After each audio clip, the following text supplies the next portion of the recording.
Okay. Let's see if we even get in here. See if we can even get in here.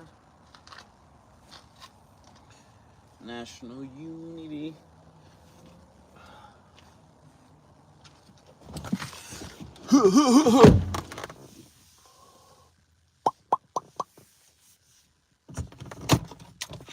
It's kind of hot. It's kind of hot in here.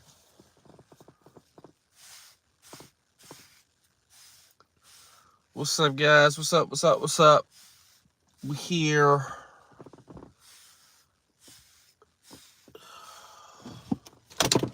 Let me roll down this window a little bit. What's up? What's up? What's up? What's up, guys? Let's see if we get some people in here. What are all these features while I'm looking at it? Oh, whoa. Oh, okay. We got a green screen out here. I like that. Can I make myself smaller? I don't need to make myself smaller. Let's see. Hey now.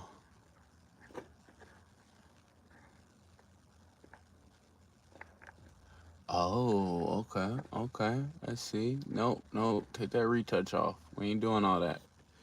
We ain't doing all that. I don't know how I like live on YouTube. I never went live on YouTube. YouTube take a long time to get people to your live, bro. I'll tell you that much. You get live on YouTube, you basically talking to yourself. You basically talking to yourself on YouTube. I see why people don't go live. Start a poll. Jesus Christ.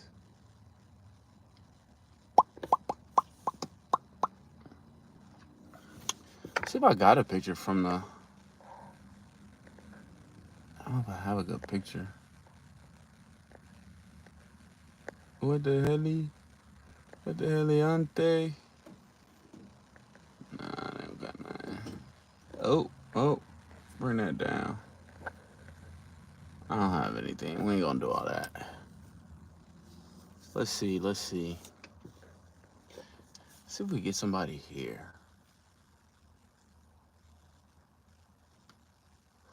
I don't think we're gonna get anybody here.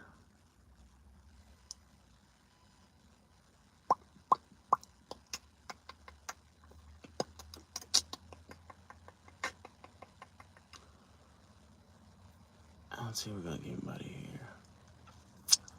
Jesus, man. My YouTube audience is also kind of stale, like very stale. My YouTube audience is also kind of stale. What's up, guys? What's up? National Unity Conference. We had to move this over from TikTok to YouTube because we started making too much noise on TikTok.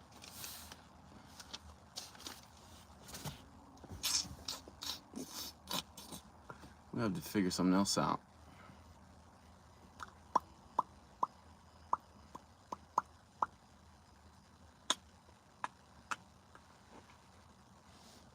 All right, I'm just gonna get going.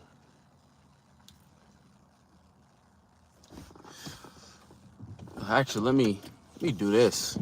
Let me go to a better spot because that sun is in my face. I'm gonna drive real quick, guys.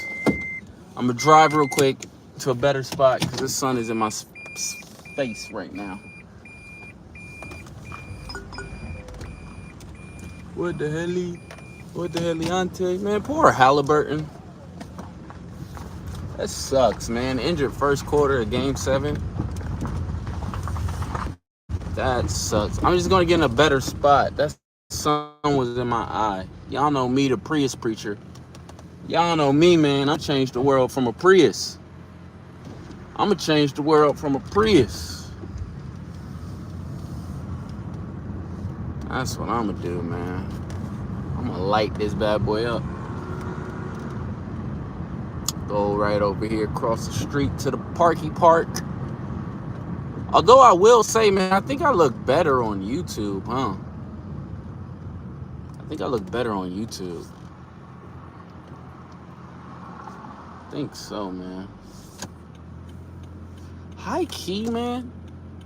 I may just need to start doing this a couple times a day. Now that I think about it, man. Now that I think about it, I may just.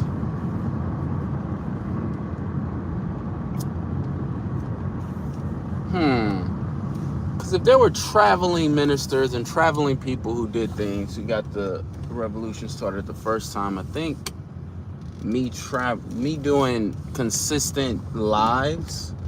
Because the reason why we're over here is because we got kicked off of TikTok. Well, for a week. I had my biggest one. It was going really, really, really well. Everything was going great. And then, boom, we got kicked off because of BS. You can't really talk about anything. But I think what I'm going to do is, I think that I'm going to test this out, man. I'm just going to start doing these maybe a couple times a day and seeing what happens. But, all right. Let's get started. Let's talk about the 7 pillars of American obedience. I did that last night too. So, welcome everybody to the National Unity Conference. Okay, my name is Gabe the Great. We've been hosting these for about first one I believe was June 10th. We started doing this on June 10th. We hosted them on TikTok, and then last night. We got booted from TikTok. It was our biggest live. We had the most people there. A lot of great conversations happening. But the purpose of the National Unity Conference was everybody keeps talking about, oh, we need to unify, but nobody's doing the unifying. So I decided over on TikTok that, hey, I'm going to have a National Unity night, Unity Conference every night where we get the country together. We get everybody together. We don't care if you're black, right, rich, poor, right, left, doesn't matter. Right now, we understand that we are in some BS as a country. What's going on in our country right now is dumb, and it's stupid. Okay, so we've come together and we've decided, hey, we're going to build a pro-human society, and we are going to write a pro-human constitution. That's one of the things that we're unified behind. We're unified behind that. We can't continue forward with the constitution that we have. Okay, it doesn't make any sense for us, for a nation of 330 million people, of a multicultural, multiracial democracy. That's not what the founding fathers wanted at all. And so right now we got a felon as a president doing all this foolish stuff. And so I really wanted to bring people together and go, hey guys, there's a lot of BS going on in our country, but let's come together and focus on the good. Let's come together and focus on what we can do as a country, what we can do together. So we've been doing these national unity conferences every night over on TikTok. We started them June 10th. Right now we can't do them on TikTok for the next week. So going to be over here on YouTube for the next week doing these National Unity Conference where we're going to get into it. Things that we've discussed in the past. We've hit on the male loneliness epidemic. We've talked about the covenant economy and a covenant government, a covenantal government. We talked about the reciprocity economy. And today I want to talk about the 7 pillars of American obedience. And it's one of the things that I've been talking about on TikTok a lot, about how we keep blaming systems. Right? We know our society is messed up, right? We don't have to think about this. I mean, we're the only country in the world with a school shooting problem. We just got put into a war that we shouldn't be in. Our wealth inequality is out of control. Like, the United States of America is a pretty, like, crazy, hectic, messed up place. But a lot of the citizens just believe that, we're good, and we're not good. Things are not going well for us. And so it's one of these things where we all see what's going on in the country. I mean, I even heard about that lady in Georgia who's been brain dead since February, forced to give birth this June. Like, that's nuts. Like, we are outside of the realm of, like, people just want power for the sake of power right now. And nobody, including the left and the right, nobody's fighting for the people. Nobody's actually fighting for the country. Everybody's fighting for their own individualism. And we're going to talk about how that's by design in the United States of America. But we all know what the issues are, right? um, you know, billionaires buying presidents and things like that, right? So it's not something that we don't know. It's the fact that we do nothing. It's just that as Americans, we have been trained to do nothing. And this is a very unique American problem, because when other countries have had the same issues that we've had, the citizens have come together and they've changed their country, whether that means through revolt, whether that means through getting rid of corrupt politicians. Like, for instance, back in 2022, the country of Chile, they rewrote their constitution. As you guys know, we have the oldest constitution in the world, or one of the oldest constitutions in the world. I don't think that's a good thing, right? It means that we are so married to the ghost of the past. We are so married to people who didn't want America for us, right? But in 2022, the Chileans rewrote their constitution. In 2018, the Yellow Vest movement of France paralyzed the entire country over fuel prices. In 2022 in Sri Lanka, the citizens stormed the presidential palace, overthrew the corrupt leaders because of economic collapse. And in 2008, during the financial crisis, when we here in America was bailing out our jailers, in Iceland, they jailed the bailers and rewrote the Constitution. The point I'm trying to make is that the issue is not that Americans can't see the problem. The issue is not that Americans don't know what's going on. The issue is that Americans have been trained to do nothing. We've been trained to get online and talk about the issues. We've been trained to get online and complain about the issues and get on these stupid little debate channels and go back and forth. But what we won't do is overthrow the corruption. What we won't do is fight for our rights. And I'm a guy who I've been very outwardly spoken like this. We don't just need a political revolution. We need a spiritual revolution. And the spirit of Americans is weak and soft. And we just let the people in power do whatever they want to us. And we have this learned helplessness, right? And we're going to get into this tonight. We have this learned helplessness of just not doing anything. I mean, they will nominate a criminal. They will cut your education. They will cut your job. They will do everything to Americans, and Americans will not do anything. Well, it's because we've been trained into obedience. And so tonight, I want to talk about the 7 pillars of American obedience. So if you got some paper or you got a notepad or something around you, get this. You're going to want to take this down, okay? We're only going to be here for about 20 minutes, definitely no longer than 30, okay? But you're going to want to write these things down, okay? These are the 7 pillars of American obedience. And understand, this is by design. This is by design, okay? Pillar number 1, property worship. Something that is very unique to the United States of America is we are obsessed with property. Property, property, property. Even abortion really comes down to whether or not a woman's body is property or not, right? We have a constitution that made people who look like me property. Our law is mostly concerned with preserving property rights and not human rights. Okay, we live in a country where it's property over everything, including life, right? Everything's about ownership. It's all about ownership. I gotta own this. I gotta own that, right? We have no type of collectiveness to the American society. Everything's about owning property, right? We got this cult of property worship in America.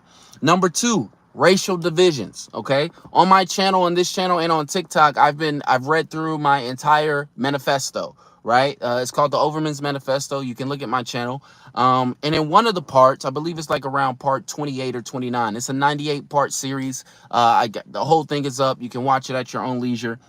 But one of the things I talk about is white supremacy.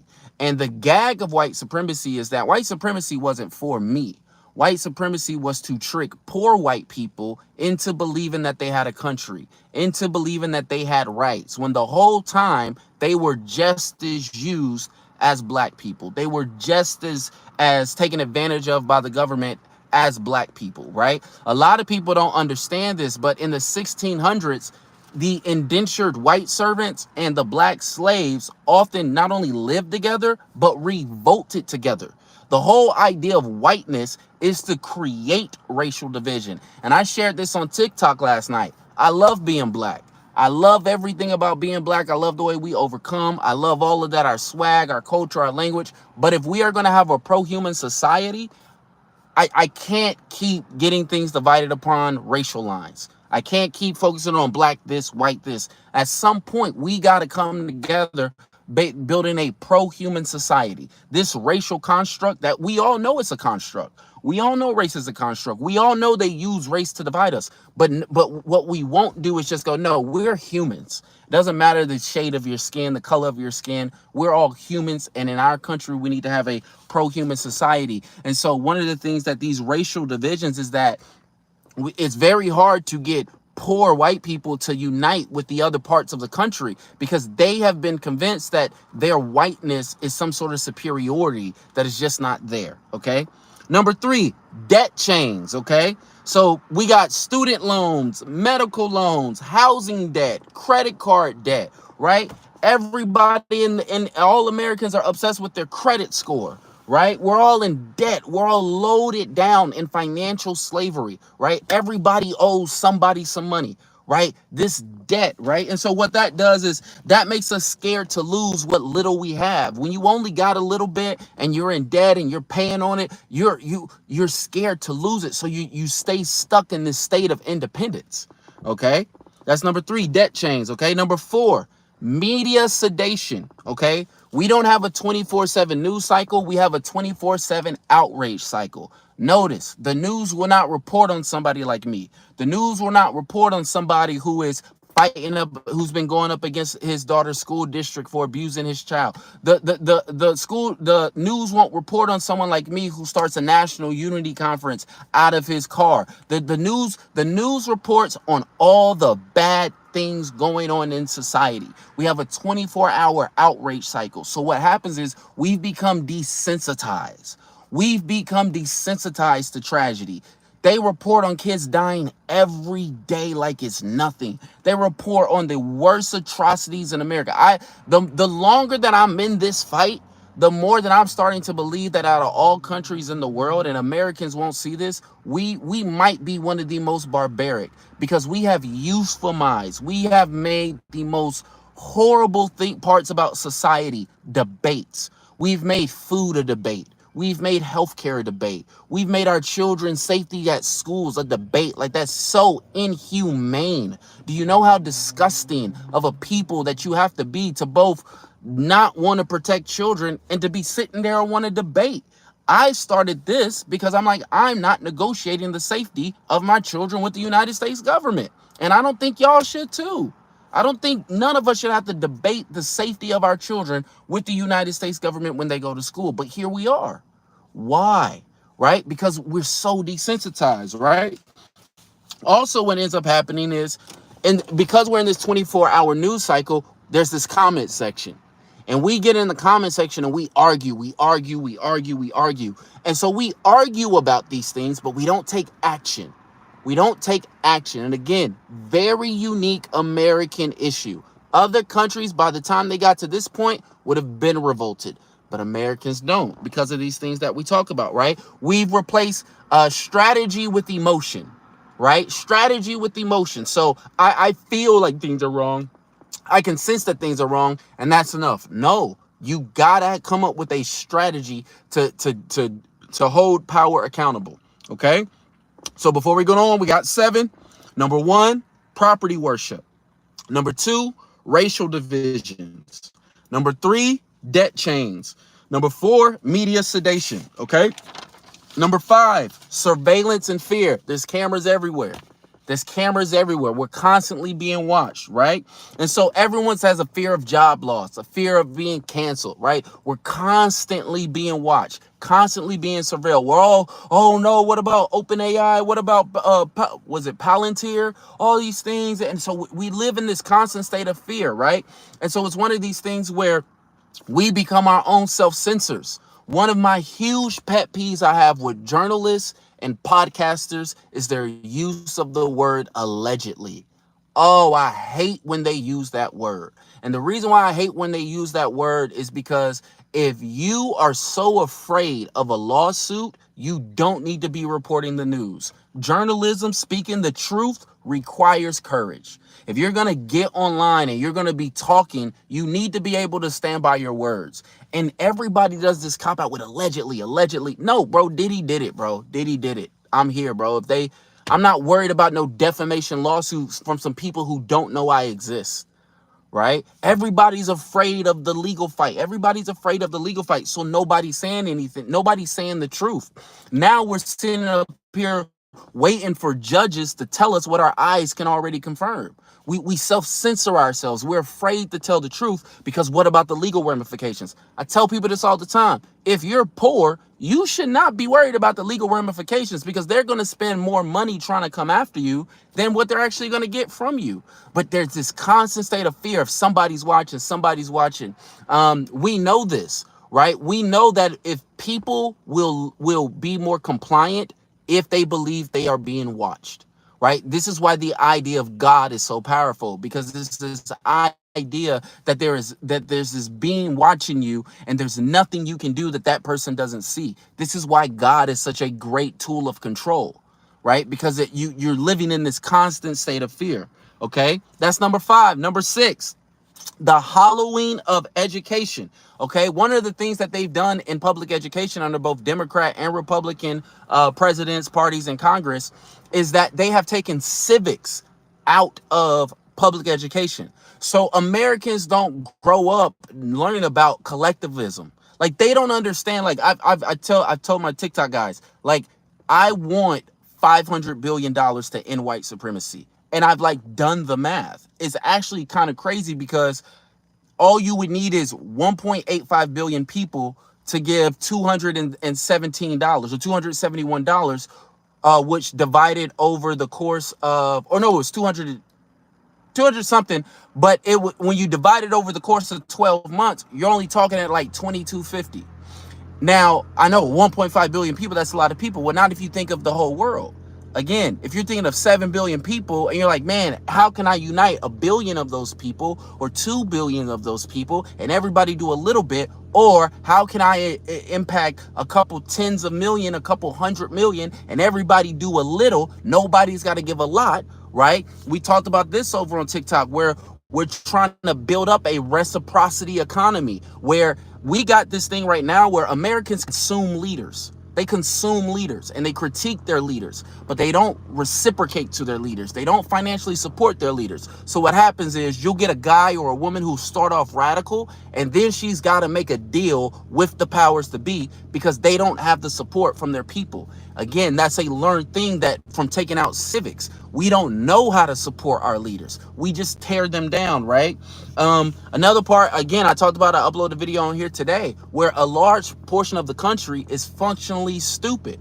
And I'm not talking about intelligence. I'm talking about they lack the cognitive capacity for critical thinking, complex reasoning, or discernment. That's what I mean by stupid.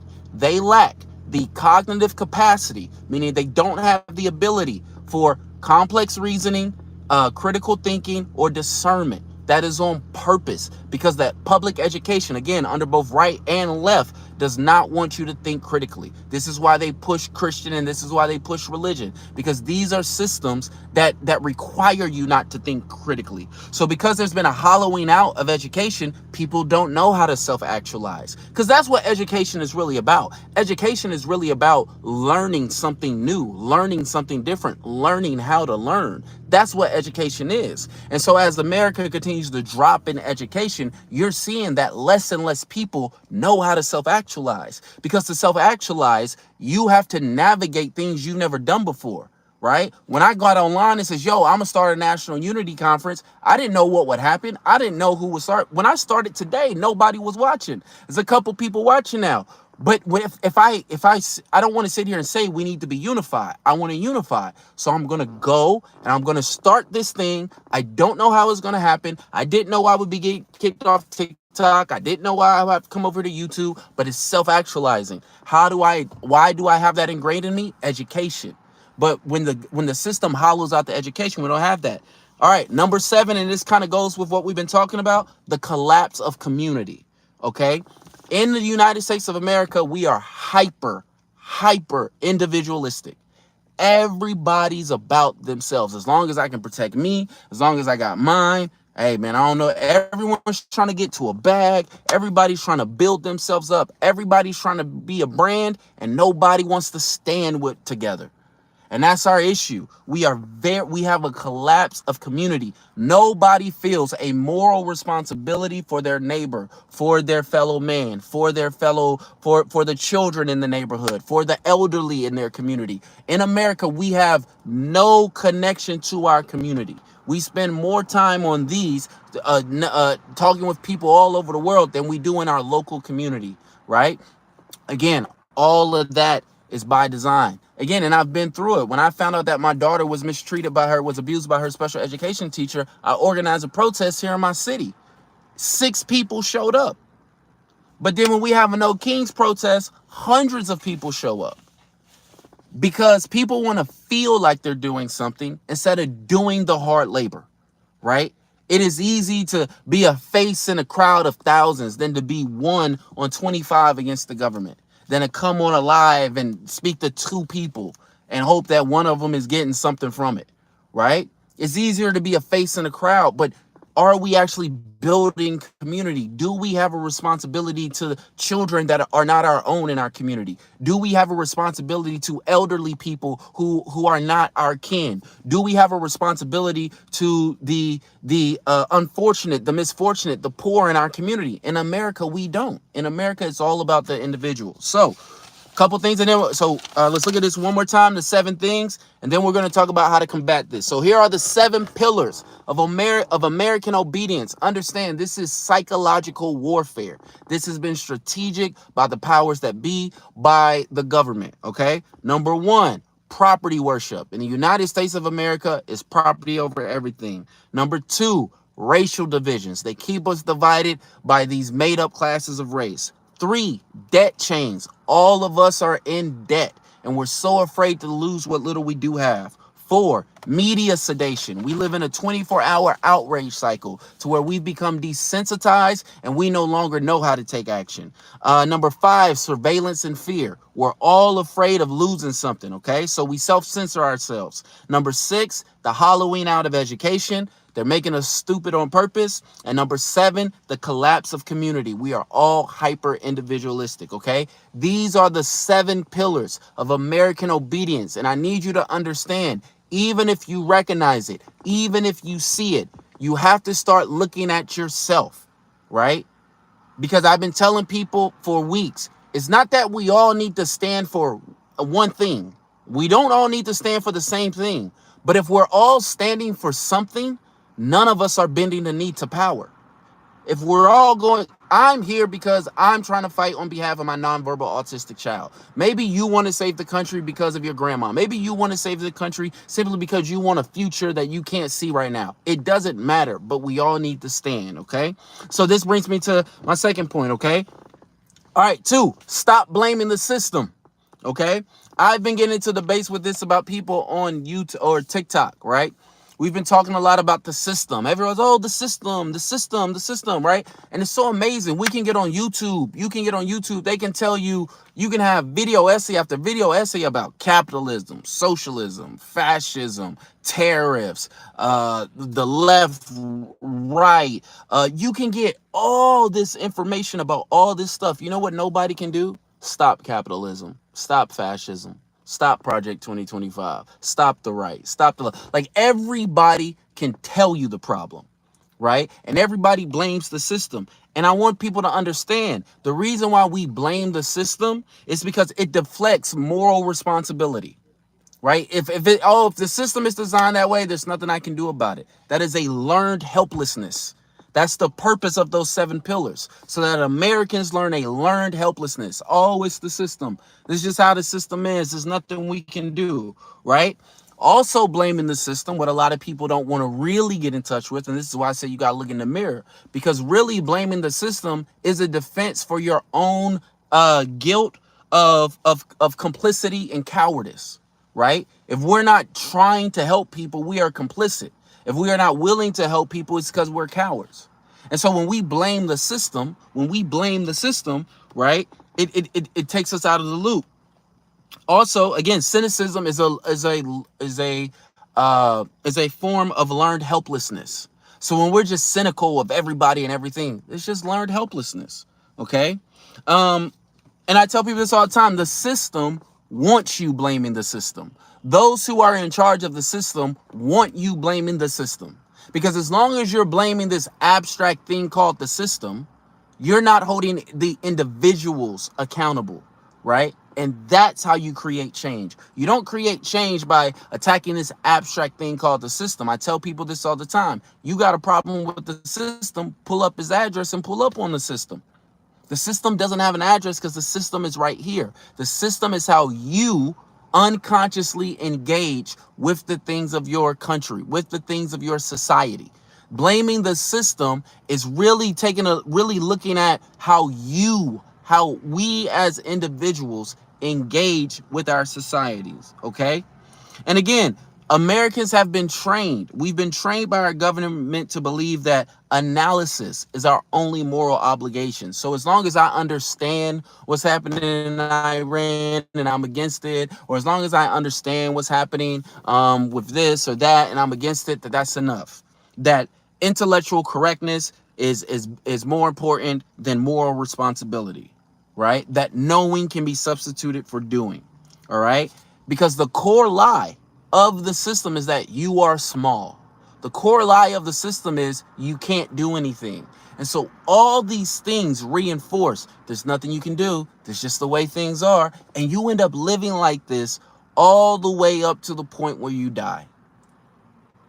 And so the system promises you heaven. The system promises you, hey, good people will be rewarded in the end. The system gives you false promise after false promise after false promise to make you feel smaller and smaller and smaller. But it is a lie. It is a bold-faced lie. You are not small. There is something you can do to push back against all the chaos, all the evil, all the wickedness that you see in society. You do not have to outsource that to leaders who keep failing you. You do not have to outsource that to people that you know don't have your back. Okay, you are not small. You can do this. So, which brings me to my last thing before we get out of here. Revolution means agency. Agency. Again, we don't all need to stand for the same thing, but if we all stand for something, none of us are bending the knee, okay? Again, going back to that point about hollowing out the education and how they're making us stupid on purpose.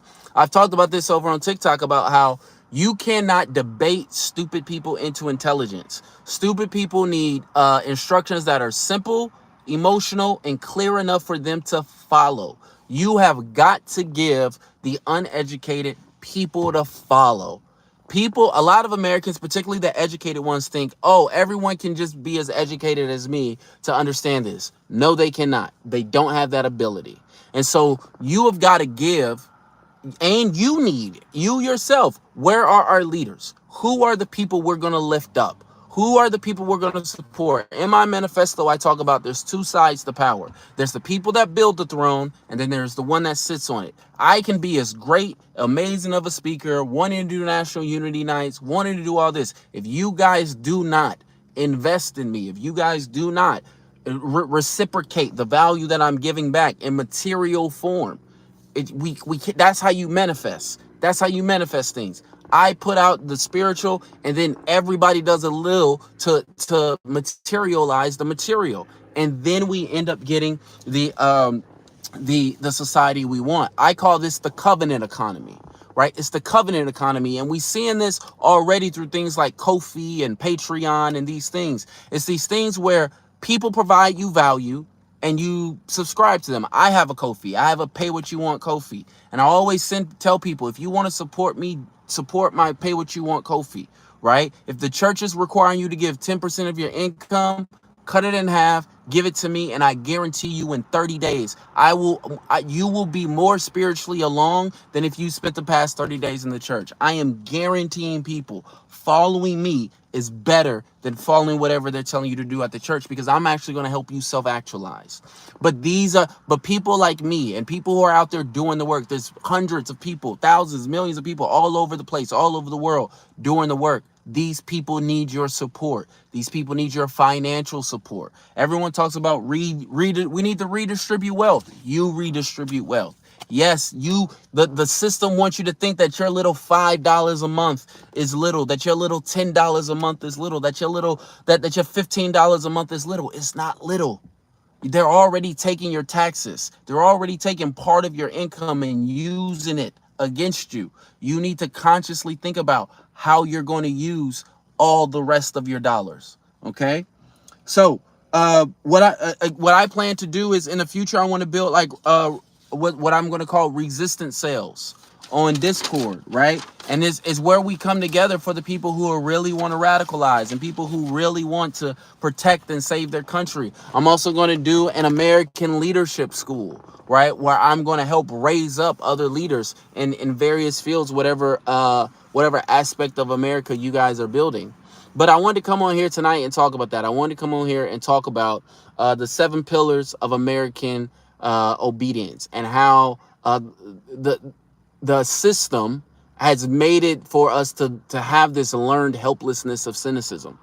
And you have to stop blaming the system. The system is how you personally consciously engage with the system or unconsciously engage with your society. When you start to consciously engage with your society different, the system is falling. The system doesn't want you to know that. It doesn't want you to know that the way you change the system is through individual agency. It's not through mass, it's through individuals going, no, I'm going to spend my money more consciously for the self-actualization of me and my people and my community. You guys want to divide me? I'm going to spend my attention unifying, right? There's small individual, or what seems like small individual decisions, but that is how you do it. That is how you up in the system. That's how you overcome this learned helplessness that we have here in America. So I'm going to be here on YouTube every night at 7 p.m. Pacific Standard Time this week before we go back to TikTok on Saturday. So Monday through Friday, I'll be right here for the National Unity Conference. We'll be back here tomorrow night. And I would love to see you guys there again. Please support my channel. Please support my Ko-fi, mercyformaya.com. The manifesto. You can see my daughter's case, the case that we're fighting for her in the Ninth Circuit Court of Appeals. You can hear all about my journey, how I got here, what we're fighting for, and how we're trying to build a pro-human society and write a new constitution going forward in the future, because this is not going to end well, and we need to start preparing for what's going to come after this. And so that was the purpose of bringing everybody together with the National Unity Conference. Okay, so thank you guys so much for coming out, for everybody who came, for everybody who stayed. I will be back tomorrow night at 7. See you guys. Peace.